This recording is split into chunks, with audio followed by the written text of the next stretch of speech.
தனுசு ராசிக்கு இன்றைக்கி நாள் எப்படி இருக்க போகுது அப்படின்னு பார்த்தீங்கன்னா, வண்டி வாகனங்கள் செலவு வைக்கும். தாய் வழி சொந்தங்கள் அனுகூலமாக இருக்க மாட்டாங்க. கேட்குற இடத்துல பணம் கிடைக்கும். இருந்தாலும் நீ அதிகமாக தொழிலில் இன்வெஸ்ட் பண்ணக்கூடாது. எடுத்த காரியங்கள் கைகூடும்.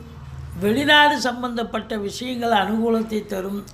தந்தை வழி சொந்தங்களால் அனுகூலமான தந்தைக்கு இடர்பாடுகள் வரும். மற்றபடி அரசாங்கத்தின் மூலம் அனுகூலம். அரசியல்வாதிகளுக்கு பொற்காலம். முதல் திருமணம் முறிவு ஏற்பட்டு 2வது திருமணத்திற்காக காத்திருப்பவர்களுக்கு கூட இன்றைக்கி நல்ல தகவல் வரப்போகிறது.